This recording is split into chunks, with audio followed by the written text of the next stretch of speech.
I think we should start. Good, you can hear me, right? Wonderful. So it is my pleasure to host today's discussion, very timely and very important, extremely important during these days. My name is Alina Zubkovic. I'm the director for Nordic Ukraine Forum.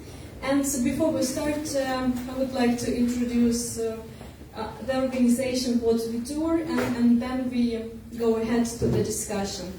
So, Nordic Ukraine Forum was launched in order to create a bridge between Nordic countries and Ukraine. Our initiative was to provide the expertise, more knowledge on Ukraine, and also be a platform that brings people together who would like to invest in Ukraine or to know more on Ukraine. And so here we are. Since the beginning of the large-scale invasions, we had to extend our activities. We are in charge of the demonstration that take place in Stockholm on the weekly basis. If you would like to join us, please do and check when are the next forthcoming demonstration in support of Ukraine. The next one will be on Wednesday at 6 o'clock at Medborgsplatz. And also, we are having a number of humanitarian projects that help Ukrainians who had to come to Sweden since the invasion. The clothing hub Polonitsa provides different items of support. And also another initiative, Books for Future, was launched in order to buy children Ukrainian books in Ukraine, bring them here and disseminate through the refugee and displaced community of Ukrainians here. So we have already provided more than 2,000 books, but I hope we will be able to do more. Also, our partner initiatives, Hub, Stockholm Volunteer Hub, they collect supplies and bring them to the front line in Ukraine. So if you would like to help them, please check everything on our website. And the last thing is that we have launched the seminars, which are called Ukraine in Focus. And it is my pleasure to have this the second seminar in the frames of these activities. We understand that it is a very big demand to reflect on situations in Ukraine, but also to understand what are the outcomes of this biggest and terrifying ongoing war happening in Ukraine. We understand that the victory of Ukraine is important not only for the security of Europe, but also from perspective of the global terms. And that's why we thought it's important to talk today also about Taiwan and about the support of democracies, about the situations and security issues there. And so let's move to the discussion. So first of all, I would like to introduce our wonderful speakers. Mr. Ambassador Vincent Yauer is the representative of Taipei Mission in Sweden. I would also like to say that Ambassador will conclude his position here in Sweden soon and will be the Director General of European Affairs Department back in Ministry of Foreign Affairs in Taiwan. So very lucky to have you today with us, and it's important that you will be responsible for the entire Europe in the forthcoming future. My pleasure to introduce Dr. Niklas Svenström, who is the director of the Institute for Security and Development Policy and one of its co-founders. He is a fellow at the Foreign Policy Institute of the Paul Mitchell School of Advanced International Studies and a senior associate research fellow at the Italian Institute for International Political Studies. His main areas of expertise are conflicts, prevention, conflict management, and regional cooperation. So, warmly welcome. Our online speakers that we have today are together with us from different parts of the world. So, my pleasure to introduce Ina Sosun, who is the member of the Parliament Verkhovna Rada of Ukraine, so she's now located in Kiev. She was also the first Deputy Minister of Education and Science of Ukraine, and she's the lecturer at the Kiev School of Economics and National University Kiev Mohyl Academy. And what is important for our conversation is that Ina is a member of Ukraine-Taiwan parliamentary group that was initiated recently. And I hope that we will be able to learn more about these initiatives from Ina today. Last but not the least is Katerina Leiluk today with us, and Katerina is now located in Taipei. So thank you very much, Katerina, for your sacrifice. It's almost midnight and you're with us. I hope that you have very strong Formosity with you and you will survive till the end of the discussion. So Katerina is the communication specialist, master student, and also she's the co-founder of Ukraine-Taiwan Forum and Ukrainian Voices in Taiwan. So very welcome, Katerina, and we will learn more about your initiatives and support of Taiwan society from the ground. Good. So my first question would be to the Mr. Ambassador.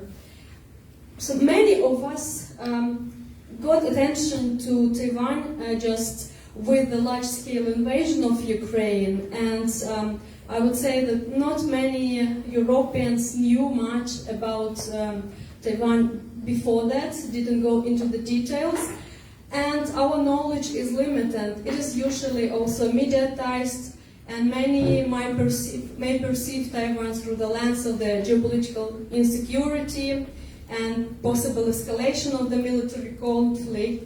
And actually, maybe it was the case with Ukraine before the war as well. I mean, usually Ukraine was perceived more as an object of relations of the bigger countries or blocs like US and Russia or NATO and European Union. And it was not perceived and it didn't have its agency. So I think that if there is any lesson that we can learn already today from this war, is that we should be more careful and we should listen to the country themselves, what they think of themselves, how do they perceive the situation. And that's why, first of all, I would like to ask you to tell us more on Taiwan and how would you present your country. Thank you. Thank you. You're asking how Taiwan sees itself. We see ourselves as an independent sovereign country, period. And as a matter of fact, Republic of China, Taiwan, this is our formal nomenclature. Republic of China was founded in 1911. It's much earlier than the People's Republic of China, which was founded in 1949. After the Civil War in China. So our founding father, Dr. Sun Yat-sen, overthrew the last dynasty of Imperial China in 1911 and established the first republic in Asia. So that's the Republic of China. Taiwan continues to exist, even after 1949. Not only we continue to exist, but we have developed into a full-fledged democracy, free market economy, a strong and prosperous island and society. So Taiwanese people are very proud of ourselves. And the long-standing, internationally recognized status quo in the Taiwan Strait is that the ROC, Republic of China, Taiwan, and the People's Republic of China are never subordinate to one another. So Taiwan has never under the jurisdiction of the People's Republic of China. The Chinese Communist Party regime has never ruled Taiwan, not even for one day, and that's the truth. Doesn't matter how China tries to distort the history, this is the truth. And in recent years, particularly after Russia's invasion of Ukraine, China reinforced their international campaign to sort of make the one China principle as an international norm, as a widely accepted international norm. and they misinterpret the United Nations General Assembly Resolution 2758, which only talk about who represents China at the United Nations. The entire resolution, 785 words in this resolution, never mentioned Taiwan once. It never mentioned one China principle. So not to mention, it never authorized the People's Republic of China to represent people in Taiwan at the United Nations. So they tried to distort this history and use this resolution to internationalize the so-called one China principle. But different countries has different one China policy in which they may or may not agree with China that Taiwan is part of China. So we have to emphasize this. We encourage the international community to engage with Taiwan. Engaging with Taiwan doesn't mean that you violate the one China policy of your own government, because your one China policy is different from China's one China principle. Thank you. Thank you. My next question goes to Dr. Svenstrom, and I would like to ask you about the role of Ukraine for China's further actions, because a lot of media experts say that China keep a close eye on how the world reacts to the war in Ukraine, and that their success, both of Ukrainian army, but also their support of Europe and Euro-Atlantic bloc, might demonstrate for China how the world might support later on other countries. But do you think that this comparison has solid background, or the Taiwan-China relation is something different? Well, I can start by saying it's extremely different in one sense, that the situation for Taiwan is different from the situation in Ukraine, partly because of recognition. Ukraine had a solid recognition, and as the ambassador said, there is problematic situation for Taiwan. It's 14 states, including the Vatican City, recognizes Taiwan. At the same time, Taiwan has had control of its territories since 1949, and Ukraine has its most recent history is younger due to the Soviet occupation and all this. So there's differences, but I think that China do learn from the situation we see in Ukraine. I think the first lesson really was that there was an assumption that small states will always give in for greater power. And I think it was a big surprise that Ukrainian not only defended itself, it also kicked back the Russians. And the question that comes to me at occasion is, will the Taiwanese do the same? And I said, of course they will. They have a solid national identity. They feel strongly for the political system. They have created an identity worth defending. So yes, the Taiwanese will defend themselves without doubt. And then it also comes in, and I think this is also a lesson, that with relatively simple means was Ukraine able to defend itself, with a commitment. And I think the Taiwanese armed forces is learning that the latest jet fighters might not be the best thing, but the history that we have unfortunately learned from Ukraine is something that both China takes in, but I think also Taiwan looks at. And then, as you mentioned, international support. China is increasingly critical of the Russian invasion of Ukraine, actually the second invasion of Ukraine. First, of course, was in 2014. And first of all, they're very critical because Europe and the United States has come together.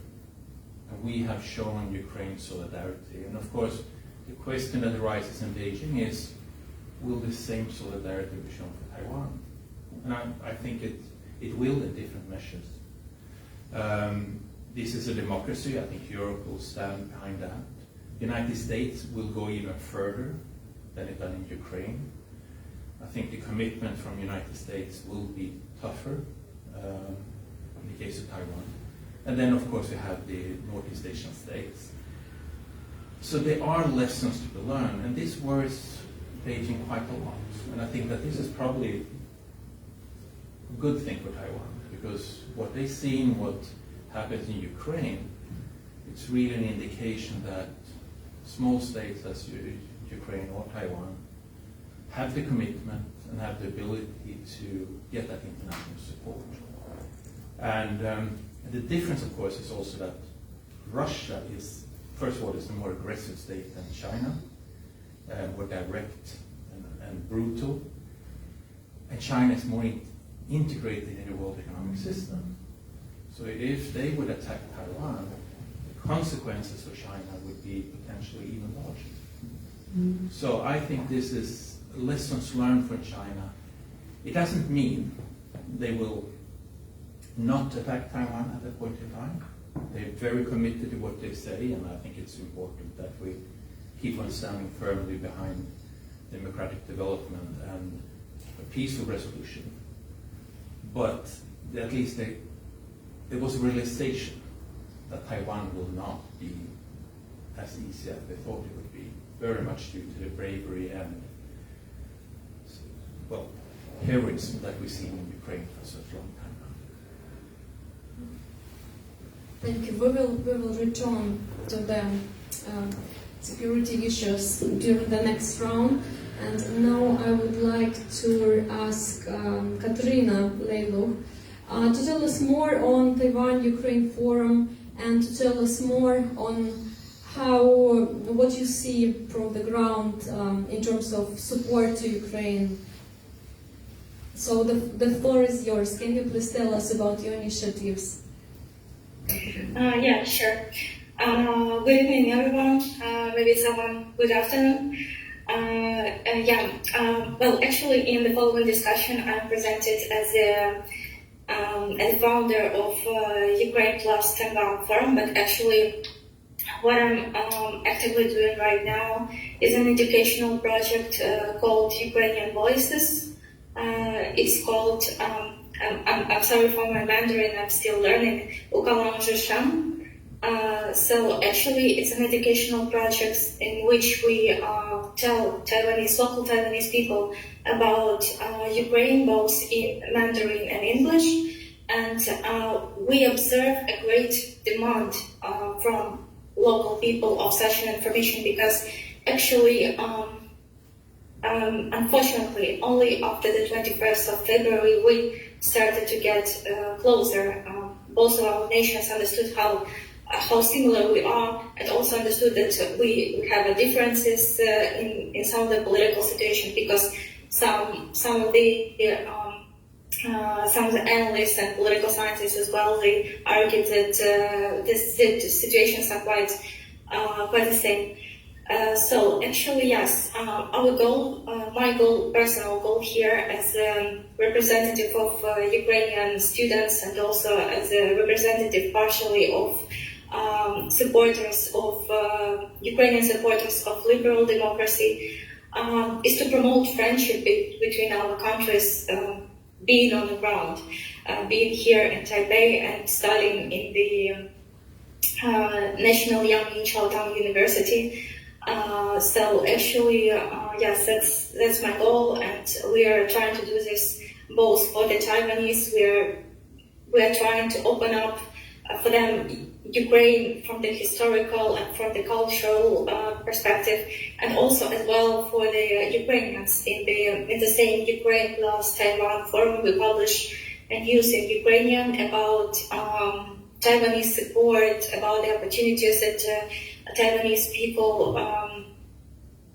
provide for us, and for which we are really grateful.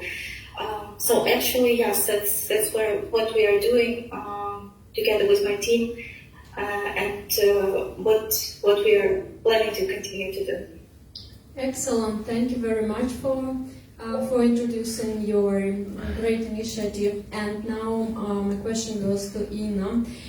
So you are the part of the Parliamentary Ukraine in Taiwan initiative, and It was launched, as far as I know, quite recently. Could you please tell us more on the initiative, why you're a member of it, and what do you think you will be able to achieve with launch of this initiative? Well, first of all, thank you for this discussion and thank you for the invitation. I do indeed think that building bridges is so important, and I very much share Katarina's commitment over here to do that half world away from Ukraine. But I think the reason why she's doing what she's doing and I'm doing what I'm doing is because indeed we do feel to what extent the destinies of the two people are, well, I wouldn't say the same, but there definitely is some resemblance. And both nations facing much bigger and much more authoritarian or even totalitarian regimes is something that is definitely extremely similar in both of cases of Ukraine and Taiwan. As for myself, I have been supportive of Taiwan even before, as I call it, before it was cool, before the whole, discussion about similarities between Ukraine and Taiwan, before the much advertised Pelosi visit. I think some of my earlier statements regarding Taiwan date back about a year ago or longer. And the truth is that my attention to this issue was brought up by my team, who are to a big extent my former students. So I do indeed think that the younger population is much more aware of the similarities between our two nations. And they were actually, not forcing me, but saying that, we should be speaking about that because China is as big a danger to the world as well, not as big, but at least similarly big dangers as to the world as Russia is. And that's why when I started educating myself on the issue, and I realized that Taiwan is the way to go forward. Then I was very happy to see how my theory and my team's initiative have paid off, because indeed Taiwan was the one who did introduce the early sanctions against Russia after the start of the big war. At the same time, and that's on a personal level, Chinese ambassador over here in Kiev wouldn't pick up the phone to answer be it from members of parliament or representatives of the Ukrainian government, while Taiwanese, who have basically nothing in common except for common values and decision to fight for those values, they have actually been introducing sanctions. I think the first sanctions were introduced on February 25th. And there is still a way to go, and if I may, I will get back to the issue of further potential sanctions a little bit later.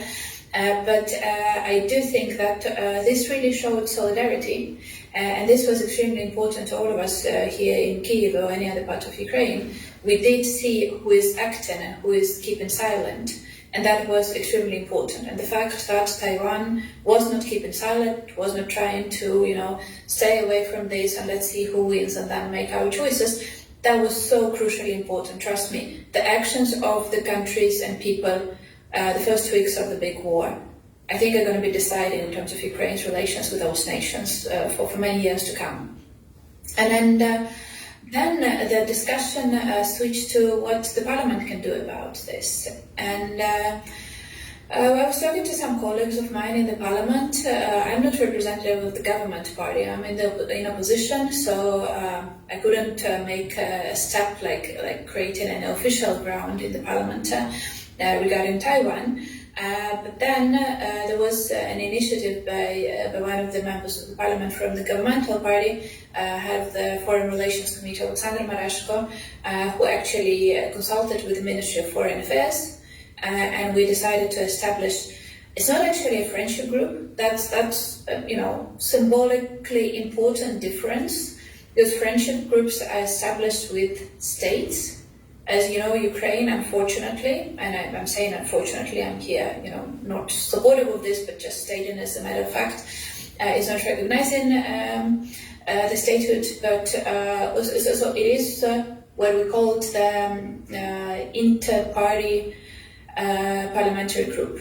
That means that members of different political parties join together to promote cooperation with Taiwan. Then comes the problem.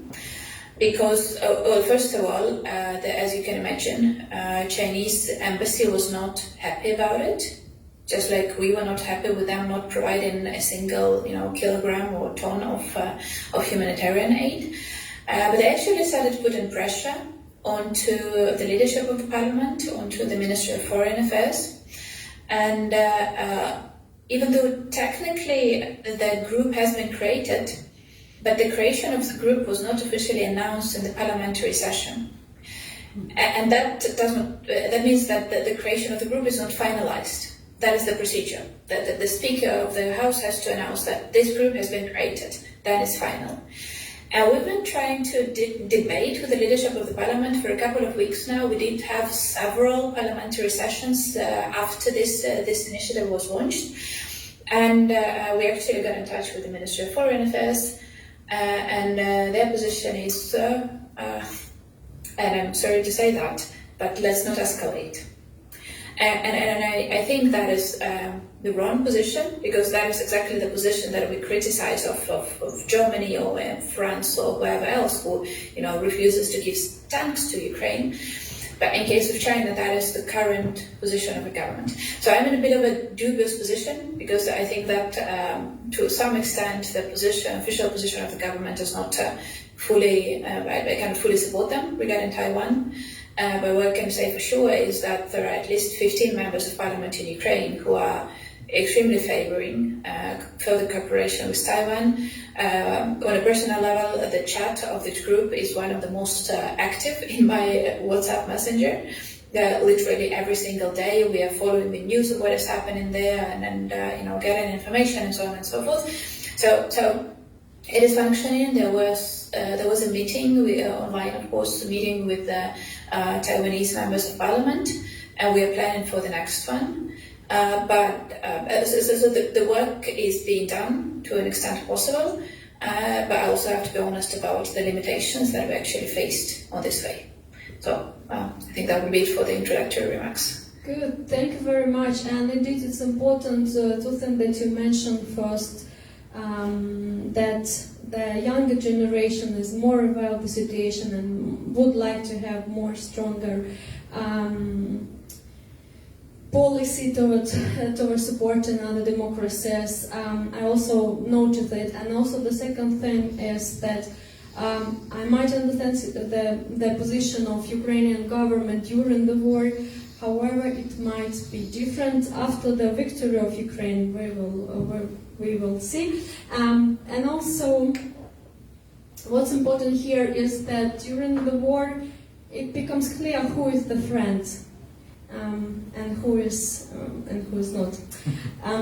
So my next question is to Nicholas, and it is about their fairly close election that might be in China. And what I've heard, the country has certain economic problems, and also that the popularity of their leadership positions is falling down. I'm not an expert on China, but my immediate association would be with the situation in Russia in 2014, when Putin was in the similar situation. He was dropping of popularity, and there were also economic problems, and in order to stay in power, he decided to make this gesture and occupied Crimea and then started war in Donbass.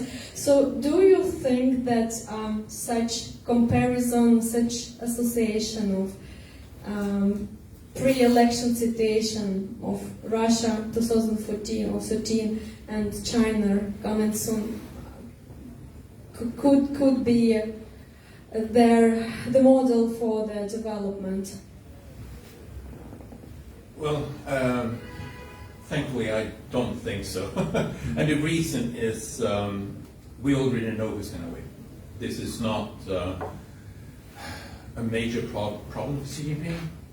It's perfectly correct that the Communist Party has its challenges. There's no doubt about that. We see the Chinese economy struggling, absolutely, which is actually a reason for them to maybe hold back a bit, because, well, hold back a bit, because, you know, the Chinese economy is struggling, absolutely, which is actually a reason for them to maybe hold back a bit, because, well, hold back a bit, because, you know, the Chinese economy is struggling, absolutely, which is actually a reason for them to maybe hold back a bit, because I don't think China can afford the economic consequences of war.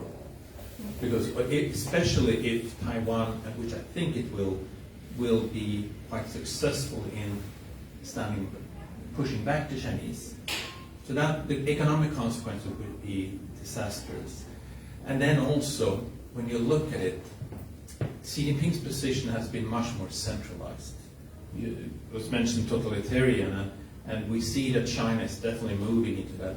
But Putin's power base, I mean, his power is still more, he can act more independently than Xi Jinping can, so far. We see a very negative tendency in China where Xi Jinping's power is consolidated. So I think the problems for Xi Jinping to initiate a full-scale invasion of Taiwan is more limited than Putin's. That said, I do think we're going to see increased pressure on Taiwan for the popularity to increase and to boost that he's doing things. Sanctions, boycotts, blockades, and of course the islands surrounding Taiwan, that we might see limited military operations, which is a stupid thing because military operations is never limited. But I think they will be more careful. And normally when China does something, it is more long-term, it's slower, it's more coordinated. When the Russians do things, it's much more brutal, direct. So in one way, I'm much more optimistic about this, but in another way, we should be clear that the pressure on Taiwan did not start with Nancy Pelosi's visit to Taiwan. This has been going on for decades, and especially since Xi Jinping took power, it's been a constant increase of pressure on Taiwan. So this is just the final thing we see, and the media pops this up because it sells newspapers. But if you lived in Taiwan, you realize this is another day at work. So yeah, I don't think it's similar. I'm slightly more optimistic when it comes to Taiwan than China. But make no mistake, China has a plan for Taiwan, and it's not a good one. So, but hopefully, I'm trying to be optimistic here. And also, I would like to ask you, maybe Mr. Ambassador would like to add something to this, but there are also the very recent news when China say that they are considering like restoration of the army and that they need to modernize it, and they are also mentioning something related to this military growth with potential. So in these terms, how would you interpret these messages, and also while bringing back the familiar for me context of Ukraine, Russia is the second largest army in the world, and all the experts were basically very pessimistic on the position of Ukraine. It is smaller, it doesn't have that many weapons, and so on. However, we see that it's not the number of weapons that make you the winner, right? So how would you interpret this message? What does it mean? Yeah. Well, I mean, China has gone through an enormous military reform. So what we've seen is, on the paper, they have a modern armed forces right now. But we also have to acknowledge that this is very recent. They have no combat experience. And to cross the straits into Taiwan is going to be a extremely complicated operation. So I think the Chinese has also realized that they need to improve. I mean, maybe lessons learned from Ukraine, what is feasible and not feasible. So, of course, I think what we see is one thing is scaremongering. We will reform, we will become better, we will become more effective. And secondly, I think they also realize they need to be more effective and more operational. And again, maybe that's a good thing, because what we see is a realization that is going to be extremely costly with these wars. And I mean, I have some contacts with armed forces in Taiwan, and it's extremely competent people. So, yeah, the Chinese, I think it's scaremongering, but also it's a realization that they need to improve if they, in the future, will have a chance. And I'm just hoping that during that time, we will find a peaceful resolution of this. But, yeah, it's not. Maybe the ambassador has more positive view. Would you like to? Yeah, I only want to add that from Taiwan's perspective, we also learned from Ukrainians' resistance, very great resistance and resilience against Russia's invasion. And there has been a lot of the debate and discussion in Taiwan about how we can also build a asymmetric warfare capability like Ukraine, and what type of weapon is needed for Taiwan in such a scenario. Maybe we need more mobile, small, precision strike weapons like javelin, stingers, missiles, and so on and so forth, and with a much better intelligence and coordination among Taiwan, US, Japan, and other Eastern Asian partners. So there's been some reflection on how our self-defense direction should be in the future.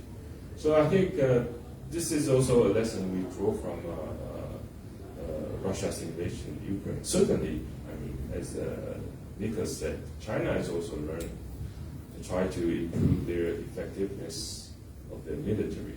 So both sides are trying to learn from this incident. Thank you. And now I would like to ask Ina about your experience. Maybe you know how Taiwan was helping or are helping Ukraine at the moment, but also what actions Ukraine should implement in the future in order to strengthen relations between countries, and what perspectives do you see in the long run in terms of Ukraine-Taiwan relations?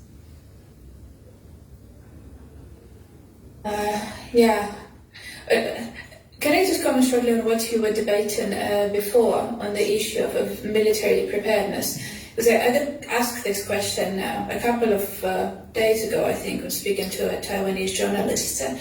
And he asked me this, what would you suggest Taiwan should prepare for, and what, how to be prepared for a big war, just like the one that you are having right now? And I wasn't absolutely sure, and I'm still not sure what is the right way to proceed if you have such a big war upcoming. But there are some things, apart from the military part, which of course military needs to be prepared, motivated, and ready for combat action, and that is of course crucially important. But in terms of civilians and how civilians should act and how they should protect themselves and how the whole society should function, how the economy should function, that is something to keep in mind as well. Like it seems like a technicality, but trust me, that was a huge reason for many people deciding whether to leave or to stay in Kiev, was having the bomb shelters in schools. That was a huge debate over the summer, and people were arguing like, we don't want our kids to go back to school offline, we want our kids to go back to studying online, which would be the 4th year because of the COVID restrictions and so on and so forth. Like, how do we build shelters, how do we explain that to kids, and so on and so forth. It was huge. We still haven't dealt with that one. It's still like a long way ahead. And it's still, the majority of those bomb shelters in the majority of the schools are, truth told, inadequate. I mean, they're there. They're basically cold basements, extremely unfriendly for the kids, bad refurbishment and all of that. It seems like a technical issue, but that's something to keep in mind. Is like, in case you face a big war, which in your case less likely be a land invasion, more likely be air invasion, right? For geographical reasons. Your civilian population needs to understand what that means and how they should act. That is something that we were not prepared to. People were panicking the first night that the bombs started exploding all over the country. People didn't know where the shelters are, what do you go with to the shelters, like what do you bring there, how do you stay prepared, and so on and so forth. So that's just a little piece of advice, if I may, from someone who has been experiencing it for more than half a year now. Just think about how to support your civilian population, not just the military part, because the military part lets the military experts speak about that. But from the side of the civilians, that is extremely important to make sure that they understand what they have to do in case the big war starts. That's just my minor comment on this, but I do think that was one of the biggest things that we had to learn ourselves. In terms of your question about the help from Taiwan. Well, first of all, the biggest issue was, of course, with the sanctions, because that was important. Particularly the sanctions that basically banned the sale of the microchips to Taiwan. That was crucially important that it did happen. Taiwan also did some humanitarian assistance. If I'm not mistaken, they haven't sent any military assistance. I might be wrong about that. Maybe Mr. Ambassador can correct me on that. But in terms of sanctions, that is something that drew attention all over the country. That was reported on the news, because we do need to make sure that Russian military might would not be able to, recreate itself, and that is the biggest issue that the sanctions need to lead to. And having the microchips is crucially important. Russia is unable to produce those microchips themselves. Highly unlikely that they would be able to do it in any time soon. So the ban on microchips to Russia has been important, and we hope that it will play a role and it will slow down at least Russian rebuilding of the new weapons. I do want to draw attention to one issue that I did mention before that I did want to mention. It was recently brought up to my attention that there seem to be, and I'm specifically saying seem to be, and I would suggest that the colleagues can double check on that, and I would definitely be asking the Taiwanese MPs to check on that. There seem to be that there are still some groups that are still, some companies that are still working with Russia. Particularly the biggest issue with that is the what is called the Fair Friend Group, which sounds like kittens and cute dogs, but Fair Friend Group is actually working on it's a huge conglomerate operating in 80 countries in machine tool construction and industrial equipment. So it's extremely difficult to understand all of that, but I talked to engineers and they did support this fact that Russia is dependent on other countries on supplying the machines for their industry. And one of those companies that is supplying machines to the Russian industry, including the military complex, is a Taiwanese-owned group, Fair Friend Group. Again, we shall be speaking to the Taiwanese MPs and the government about that. But if you can double check on that, that would be people in the studio. Is that the right word to say? But anyways, that would be extremely useful, because again, Russians would not be able to create more weapons in case they don't have those machines. That's as simple as that. So we are asking anyone to deliver this message, to double check this information. We need to make sure that Russia cannot produce any more weapons. I also think that in terms of future cooperation, it's an extremely complicated thing to ask, but having Taiwanese here in Ukraine right now would be hugely beneficial. Again, I do know of some journalists coming over here, but I think it would also be great if some Taiwanese would make some events telling about Taiwan, explaining what Taiwan is to the Ukrainians. I'm absolutely sure that lots of younger population will be willing to participate. Having some sort of online debates between Taiwanese students and Ukrainian students, that would be great as well. I mean, look, we're doing this online with people in 3 different countries.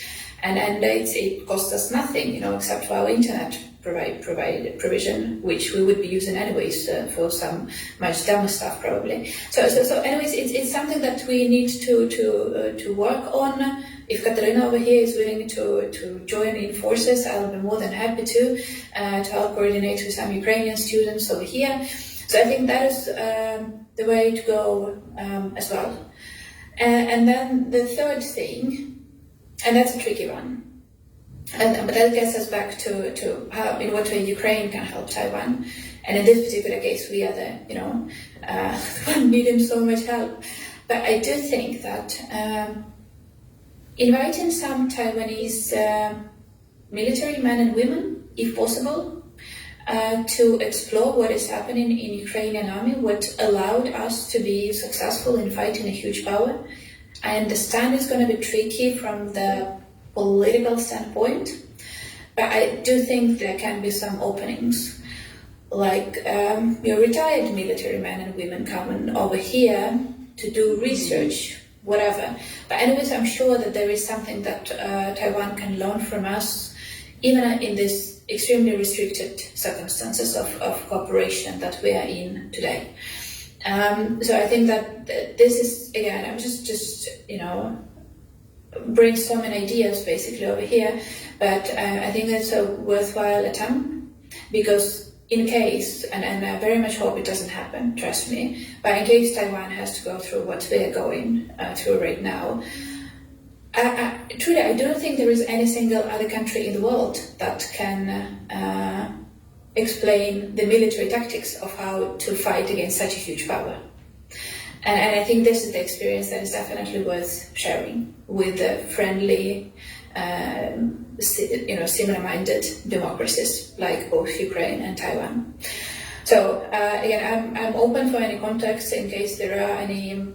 If any of those ideas ring a bell and you want to join in, just the organizers definitely have my contacts. You can also reach me on Twitter or Facebook or whatever, and I'll be happy to discuss this in more details.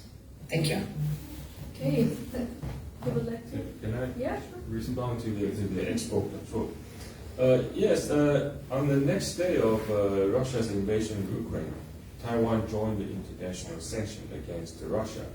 And in early March, we announced the 57 categories of high-tech products that are banned from exporting to Russia, including what you just mentioned, semiconductors. But among these high-tech products, there are semiconductors and many other high-tech machinery tools, such as GPS, which can be used in their weaponry system.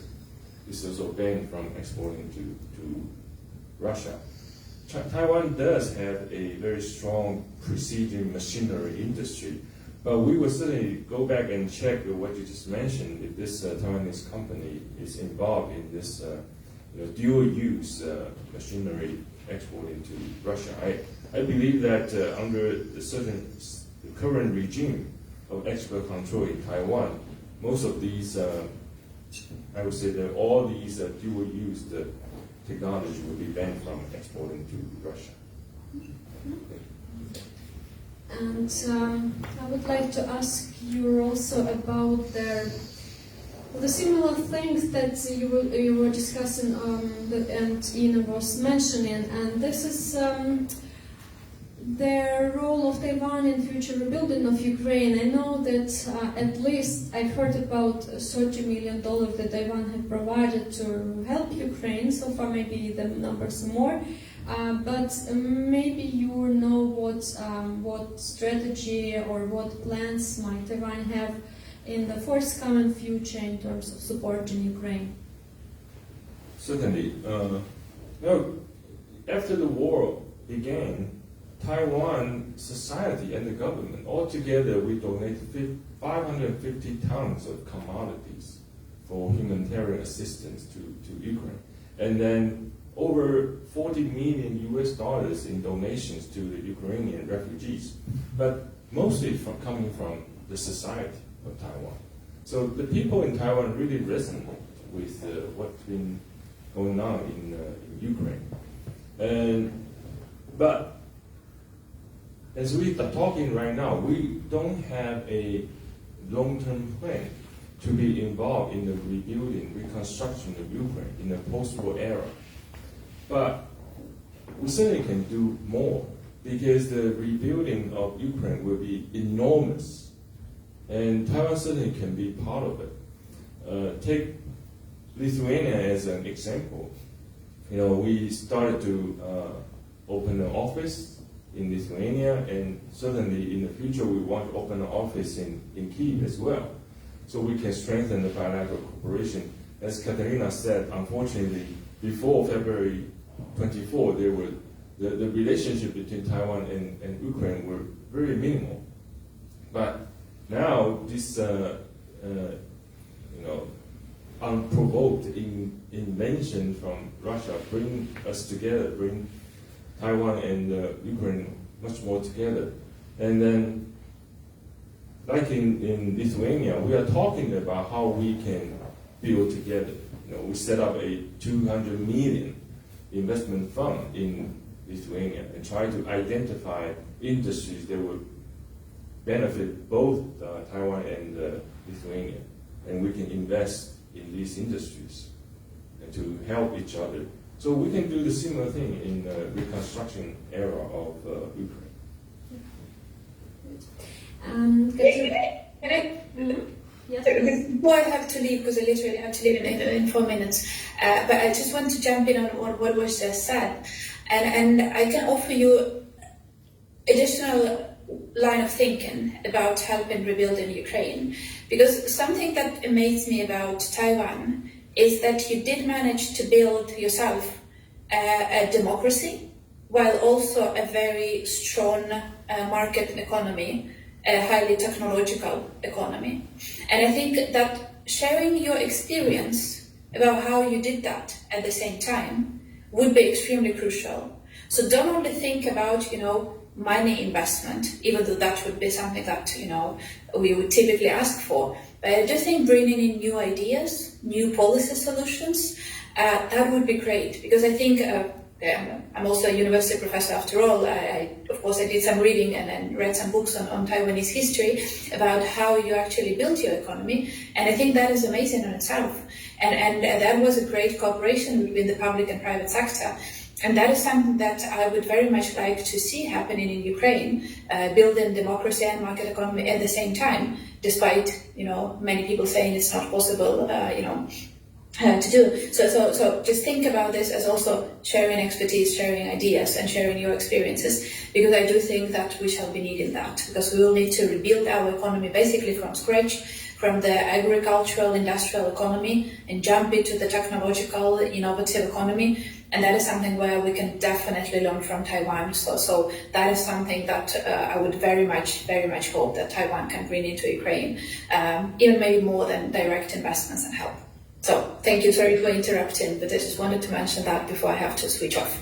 Thanks. And thank you very much, Ina, for being today with us. So once you just need to leave, but we are very grateful to have you here today. Good.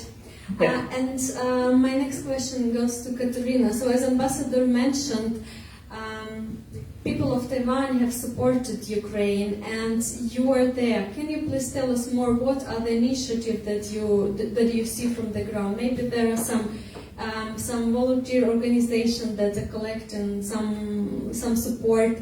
Maybe there are, as you mentioned, also your education project. And also one remark on the education programs. How much Taiwanese people know about Ukraine? Because, for example, in Europe, where the geographical proximity to Ukraine is much closer, still the knowledge on Ukraine was underrepresented, and we don't have any serious education programs about the history of Ukraine, culture, literature, and so on. So can you please tell us the situation in Taiwan?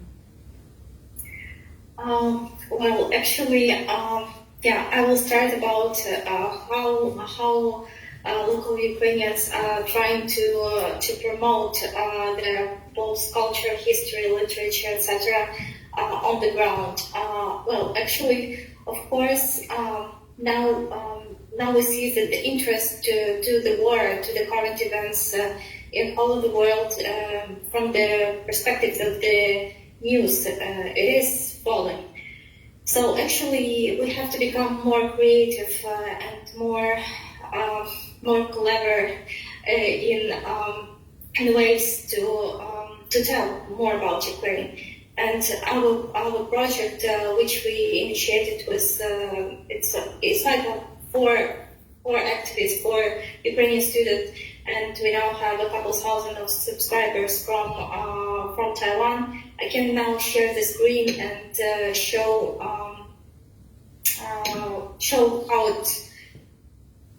how it looks.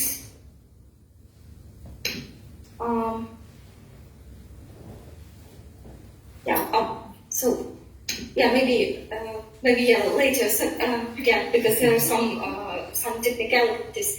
But still, of course, we try to promote Ukraine, and I'm, as a former communication specialist, I especially enjoy working on this project because currently in Taiwan there are not so many Ukrainians itself. So there are like a couple hundreds even of Ukrainians, and it's including the newly come Ukrainian students that are now came thankfully to the support of the Taiwanese government. So each of us, we are like each of us, especially the active citizens, the one who was previously interested in Ukraine and Ukrainian current events and Ukrainian history. We are all like press secretaries, I may say. So everybody's wanting to speak with us, the journalists, all the people, so the university, they're all interested in who we are. And I regard also our project as some kind of a sociological scale at which we can say in which topics exactly Taiwanese people are interested about Ukraine. For example, we had an article about why so many Ukrainian people are speaking Russian language, because that was what Taiwanese were so curious about. So we got a lot of reaction, a lot of feedback on this article. So that's also how we get to know what we can offer. So what we can talk about more. That's for the informational part, and for the I can say the hard part, the money collecting, etc. So that's actually there are some organizations, the first organization that appeared in Ukraine. It is Taiwan Stands with Ukraine, so it's actually also the local activists and the local Ukrainians who offered their time and help to make some collection of money. For example, we organized a couple of events for Independence Day, when we collected a couple hundreds of dollars, and also, of course, there are some people who just want to help, but some private companies.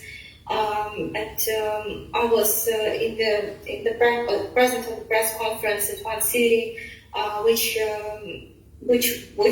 for which we were very grateful for the invitation and also for the receipt of the 54 beds, medical beds for the Kiev region.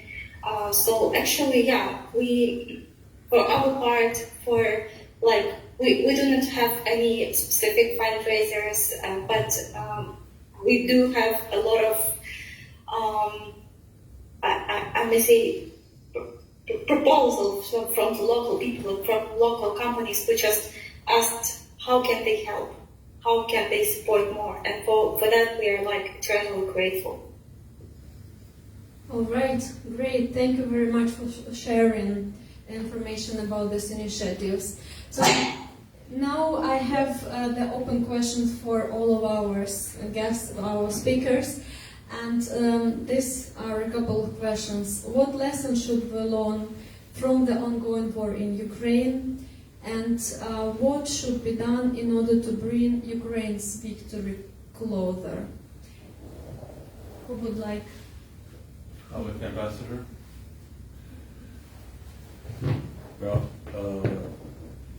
certainly now the entire Europe, particularly the EU, has been calling upon China to assert its influence on Russia, to stop Russia's invasion of Ukraine. But China ignored this continuous call from the EU.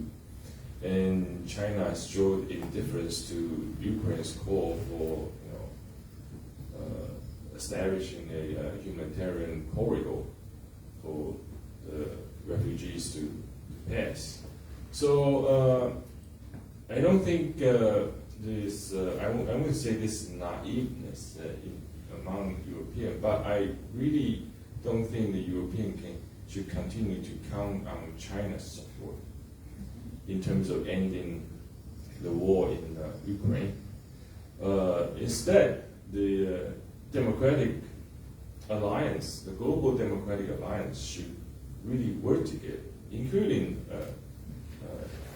integrating Taiwan in this Global Democratic Alliance. We should work together. We have seen that many European companies are walking out from Russia.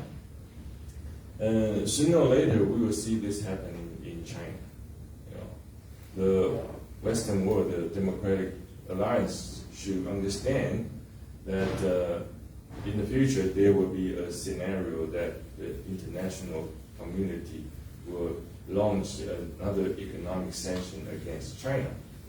So they better prepare for this earlier instead of what happened to Ukraine, because most European countries, European companies don't really believe that Russia will invade Ukraine, but that happened. Mm-hmm. So my point is that we as democracy should work together as soon as possible. Good. I thought that maybe there's a spy or something. Someone has hacked the system, but it's Katerina who is just. I was looking for simplified characters. So Katerina, while you have you managed to bring the screen. So please tell us about the initiatives. We cannot hear you. So as you may see, there is our Facebook page. Actually, there are a couple of you can see the first articles we are working on. We write on very different topics, and also we are really grateful for the help of the local Taiwanese people who help us to translate it all in Mandarin. So you see it's both in English and Mandarin. There is an article about Ukrainian contemporary folk music. And actually, as the ambassador said, this support is really coming from people, and people, even though they have their steady jobs and their time that they could have devoted to themselves, they couple of times a week they give us time, just like some foreigners, and to translate these articles for the audience. So there are some articles on how Ukrainians are protecting their cultural heritage, which is obvious, and also we are informing people how can they also help by donating. That's basically it. And I can show we have pages on Facebook, Twitter, and Instagram. And I will just leave this QR code if somebody from the audience will want to scan it. So be free to follow us and to contribute by commenting and liking and etc. So thank you. Excellent. Thank you. Thank you very much for Yeah, I don't think it works. But thank you very much for demonstration this immediately extremely important initiative. So back to the question of what should we learn from the ongoing war in Ukraine, and also maybe the question of what the victory of Ukraine means for Europe, for Sweden, for Taiwan. And then we open the floor for the questions. Should I just? Yeah. I'll bring out my sergeant voice. No, but I think there's lessons to be learned. I mean, what we see is dependency. I mean, this is what Ambassador Yao was talking about. Is he talked about sort of a democratic development. What I would like to talk about, what I am talking about, is really supply chains as well. Instead of having a red supply chain with China and Russia, or a non-democratic one, we should have a blue supply chain which builds around democracies, which I do think Taiwan is a crucial part. Ukraine is absolutely a crucial part. And it's not meaning that we should exclude Russia and China and everything, but critical industries, these key things, medicine, etc., needs to be, if not home-shored, at least ally-shored or democracy-shored, so we have a certain control over it. Because I think what we learn here is that the dependency on Russia when it comes to Europe and other states has been problematic for Ukraine. I'm very critical of the slowness, and that's what we can do to help, really. There's even today, we see that states are, well, consuming Russian energy because, well, we need to have it. It's, we're going to transit away from it. We should have done that a long time ago. I mean, it's dangerous to be dependent on a authoritarian state. And I think that what we need to do, there's nothing wrong with the sanctions we have, we just need to make sure they work. We need to make sure that we transit our economic dependence away from them. And it's tragic to see that even today, democratic states is making new energy deals with Russia. Well, it's only for the future, this will end. But what we're doing is we're building up a dependency on state that, we should not be dependent on. And I think that's what we can do. We can, of course, we should continue supporting Ukraine with arms, with aid in every form we can. But I think we also need to be more effective in ensuring that, what was mentioned before, that Russia is not building up its army, that the Russian people can feel the pain, and they would then slowly build up a resistance against Putin.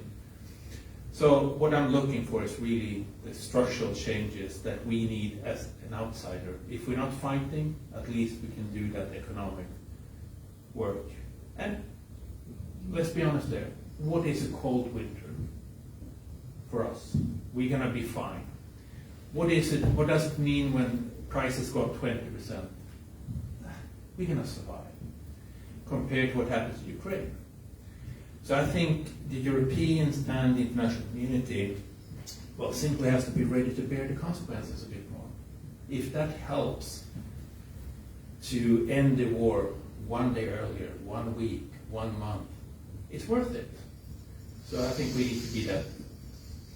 Europe and the non-fighting countries just have to be more ready to bear the consequences. And I think we can not end this, but speed it up, hopefully.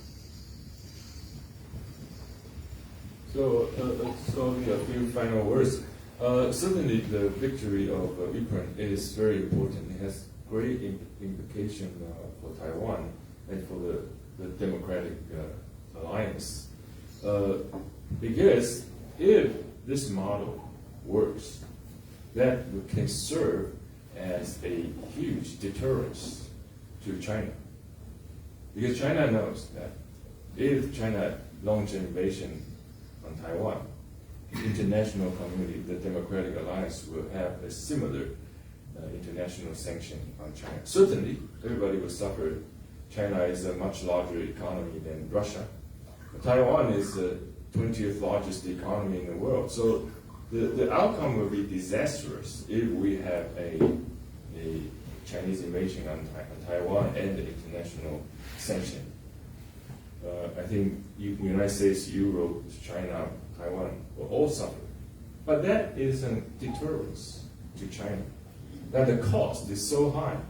If we fail in Ukraine, and then China will think, oh, it won't be such a serious outcome for them. So it's a very serious issue. Yeah. Thank you very much for these comments. I think both of them are very important, and indeed weapons really help Ukraine to bring the victory closer, and sanctions work. They do work, and we see that this is the most efficient way, actually. So now I open the floor for your questions, comments. Please just, yeah. Maybe Alona, you can help me with it. Yeah?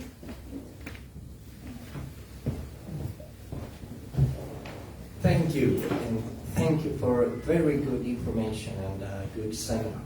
My question is about what was, if you can make a more detailed information, what was Ukraine for Taiwan before the invasion, and vice versa? What was the idea of Taiwan in the minds of Ukraine?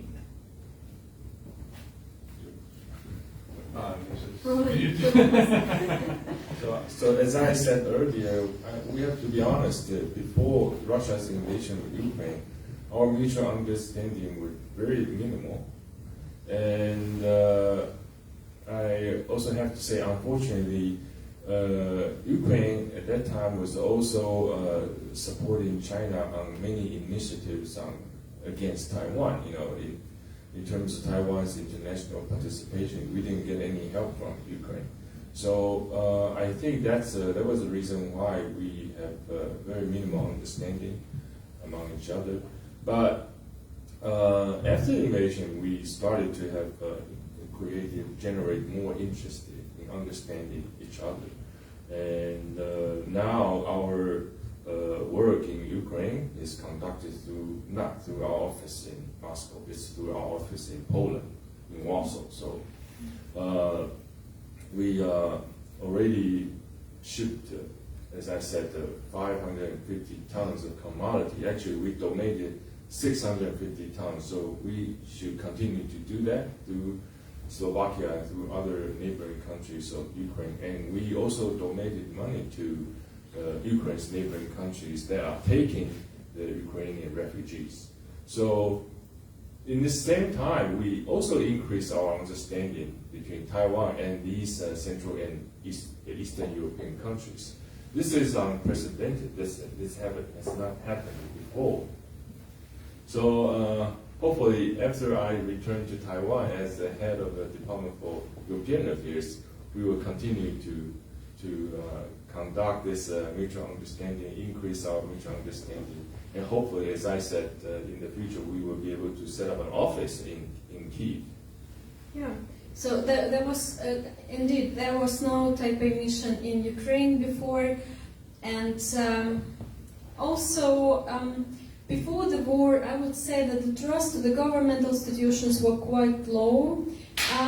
Moreover, the political agency was in terms a little bit post-Soviet, and now since the invasion, there was very strong critical reflections on basically the values. The rule of law and the way how this new modern Ukraine, which cares so much on the question of freedom, dignity, and democracy. So how this new Ukraine will establish the context, and I'm sure there will be very critical reconsiderations of the politics as it was before and after the victory. Yeah. Next question, yeah.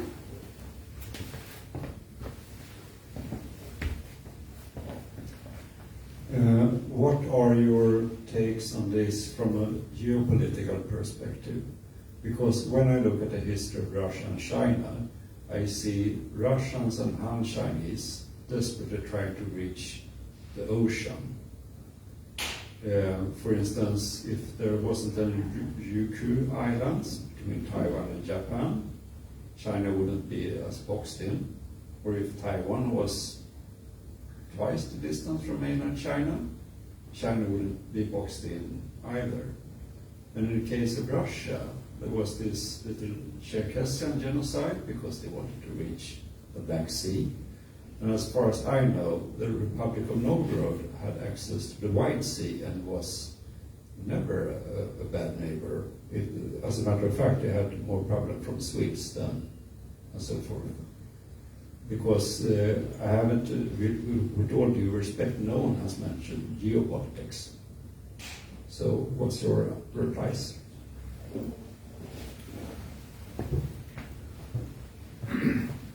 Well, I mean, geopolitics absolutely matters, but not necessarily. Of course, this is important with the territory, but it's not as important today as it was before. China has the South China Sea, it has access around. Of course, the Taiwan is an unsinkable aircraft carrier, in the words of the Chinese. But it doesn't have that geopolitical significance it had before. This is much more an emotional, historical, political issue. But this also ties in, I mean, in the sense that China feels boxed in general. Because you have South Korea, an ally of the United States, you have Japan, an ally of the United States. Interestingly enough, South Korea and Japan are not allies. You have Taiwan, and then you have the Philippines. So of course there's Vietnam. But yeah, but that's different because they don't really have that close military cooperation with any of them. It's slightly more complicated on that side.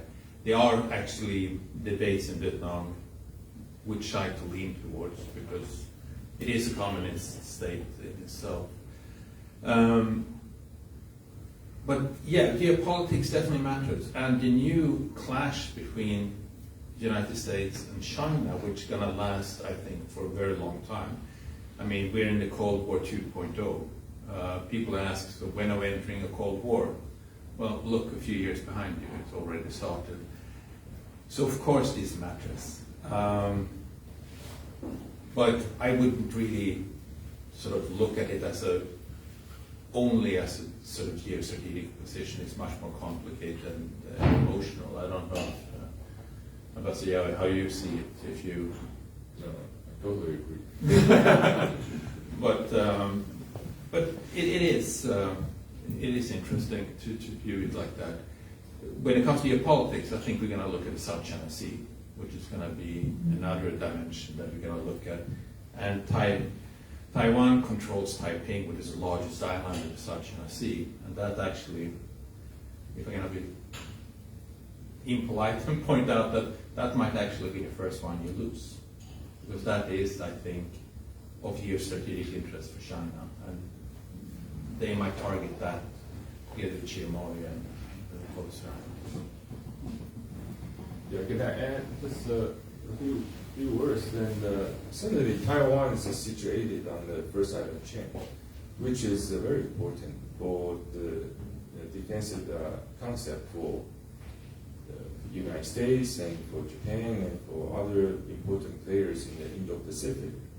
So that's why China has ambition.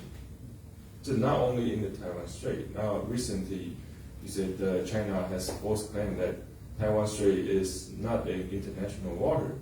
It's a part of China's territorial sea.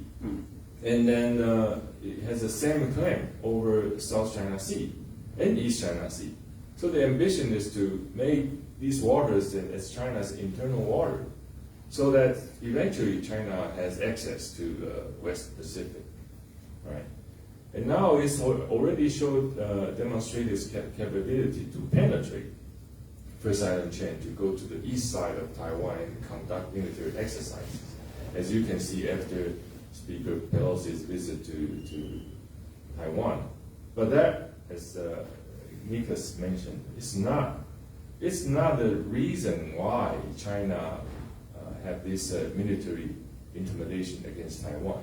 It is only a pretext for China to show their capability to warn the United States and the rest of the world, and don't intervene in any Taiwan Strait contingency, because this is China's internal affairs, and China has shown it has capability to deny the access of the United States and other powers in the Indo-Pacific.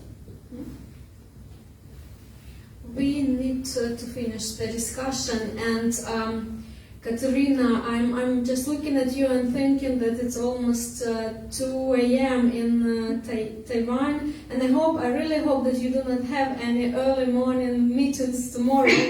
So please, if you would like to comment, please, the floor is yours.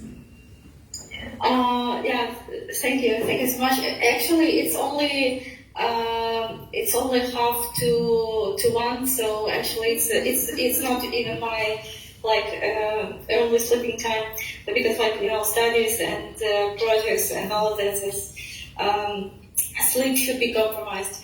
So yeah, actually I just wanna thank one more time for the invitation and for the speech of all the speakers, because it was really interesting to know even more. Even though I stay here for half a year, this conversation also gave me lots of new knowledge and perspectives of the situation.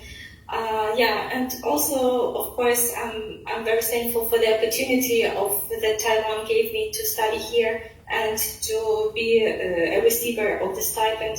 So yeah, for that as well. So yeah, that's pretty much all of my comments. Thank you very much, and good luck with all your ongoing and very important initiatives. So, dear colleagues, thank you so much for being today with us. Thank you very much, dear audience, for your interest.